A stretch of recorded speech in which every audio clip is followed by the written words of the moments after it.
Welcome Internet. Today we're going to be talking about the 5 forms of love according to Rollo May.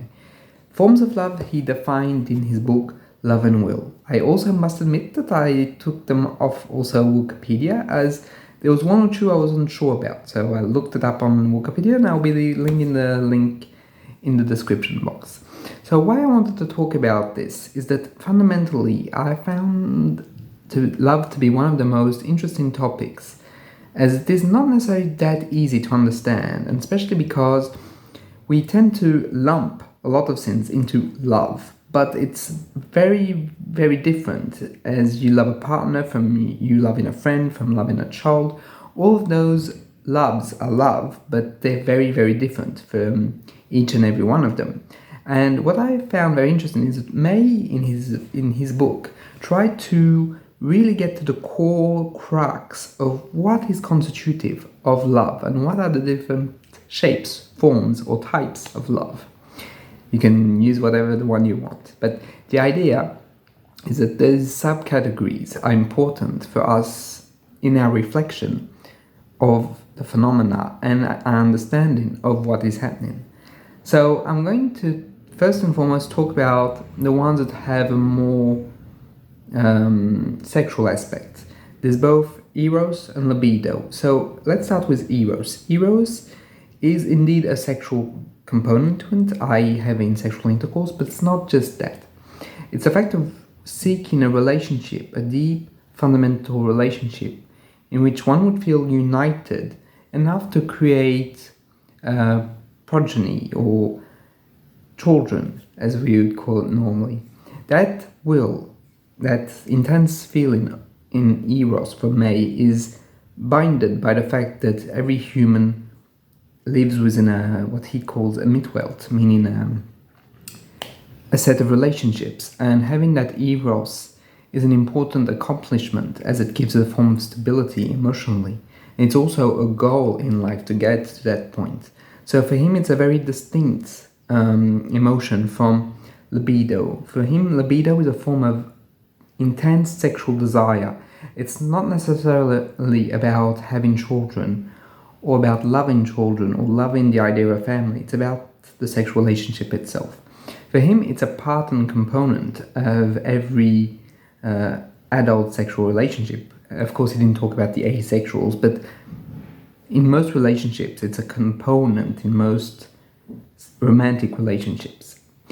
And so for him, it's very different, because libido is not about the romantic relationship rather than a sexual action. It's a form of tension that builds up in the body. It's virtually biological, and there's a release of that urge in the sexual relationship.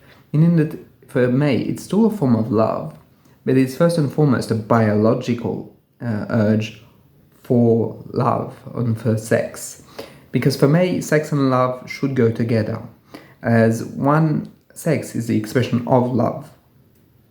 So for him, both should go together. And he makes it very clear that in his book Love and Will, that trying to separate both creates problems, psychic problems for individuals. So for him, he's a proponent of binding them together, which is his point of view. You may disagree. I think that it's relatively true in most cases. Of course, most cases being the, how can I say, the caveat, because of course there's always exceptions to everything. So for him, that's the main difference. Libido is sexual only, and Eros is this drive to have a partner, a family, and a real love. So then we have Philia. Philia is a love that's non-sexual. It's one of the loves that are non-sexual. And it has this aspect that fundamentally it's about loving someone as a member of your family. This can extend to friendship, but the idea is that you feel connected with the other person as another person that's part of your life, part and parcel of your life, like an important block of who you are and of your relationships. Meaning that it's very much a connection, a deep connection to another human, which is a very interesting point of view, as here we start to reach the question of the deepness of a connection, a human connection, without necessarily having sexual relationships. And the second form of it, which I find very poetic, very important, is agape. So agape is this form of love in which it's the esteem of the other. You respect them. You don't want to gain anything. You don't want anything from them. You want them to be them. You love them deeply because you respect them. And for me, that form of love, and I'm going to maybe ruffle some feathers here, but for me, that's the whole essence of psychotherapy. It's for the therapist to feel agape towards his patient, a form of love and care towards another person, another human, in the respect of who they are, without trying to get anything from them, but really trying to help them become the best version of themselves. A deep, intrinsic careness about the relationship. So for me, agape is the therapeutic love and care per essence, right? Per excellence, I would even say. And the fact that Rollo May pointed out for me is very important, because even if he pointed out more in the fact of, for example, a God loving a man or humanity as a whole, I think that it also applies to us therapists. And I think it's a very good way of trying to frame these emotions, because it's not because we don't talk about them that they don't exist. And giving that agape its true fundamental root meaning allows us to conceptualize of this form of care, and I find it very important. So we have the fourth one, which is a very interesting one. It's the manic love. So manic here is not to be understood as its DSM understanding of an agitation. It's the push towards a perfect relationship, a push that can very subtly be inverted and become hatred towards the other and resentment. And here, if you've read Fernburn, it must be clicking in your mind that here he's talking about this push of wanting the perfect relationship and then the crush of not getting it, which is a form of love that we can find in people that have mental disorders like borderline, narcissistic, schizoid, and more about trying to aim for perfection. A perfection that is so grand that it will inevitably crash, and when it crashes, everything comes down with it, in a way that makes the relationship in itself untenable on the long run, as it's not necessarily possible to maintain such an intensity in the love one is seeking, giving, or looking for. And that intensity creates instability, its potential variations, which can be very disruptive for the individual. Here, earlier on, I was talking about Fernburn, but I think it's exactly that. It's the libidinal and anti-libidinal egos here triggered by this manic form of love. Triggering that's so intense that it's unconscious elements that come forward rather than conscious ones. I was talking previously about the other forms of love. With libido, we can see that there is an unconscious element to it, of course, as the urges are there, the drives, I would say. Eros is the start of a mixing between the object, the relationship itself, and the libido. So we can see that it's already a form of merger between the drives and the relationship with another human.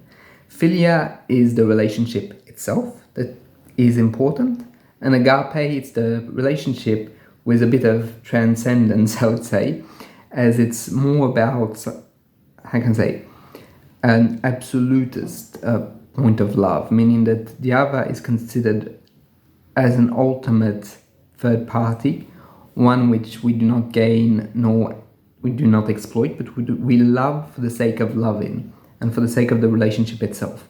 So it's very interesting to see that Eros, Manic, and Libido all have a sexual component, and Philia and Agape don't.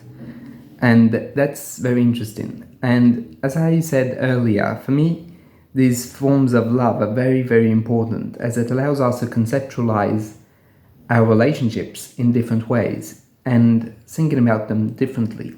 Because it's true that very, very big encompassing word, love, is often misinterpreted. As you'd say, oh yeah, I love that person, but you don't necessarily mean in a romantic way. In the same way that you might say, well, I love this. Well, you don't love it in the sense of a relationship. And so all of these subcategories might seem unnecessary, but for me, they're very important as that helps me focus on which one I'm feeling at every given moment. And I find them to be very true, that there's some fundamental difference in between these types of love and care towards others. They're not all the same in intensity, nor in caring, nor in sexuality. And that's the other important thing, is that there is a place for love and sexuality to unite, and there are places where both of them can't and even should not unite. And that's fine also. So it gives a flexibility to love, one that I have rarely seen in my readings. So I really liked the fact that he subdivided them. And of course, this is completely heuristic, meaning that this is not hard categories, right? He takes on, as you might have noticed, the Greek words for each, because the Greeks had sub-levels of love, and it's very interesting that he took the Greek elements of love to expand upon them. So I found that very interesting and very good, as in a way it rekindles us with a form of thinking that has been gone for many, many centuries, if not millennia, but still holds incredible knowledge. So I found that also very interesting. So fundamentally, I hope you liked this video, and if you have any questions, anything you want to ask, or anything you would like to come and talk about, please feel free to do so in the comments. I'll see you in the next one. Bye.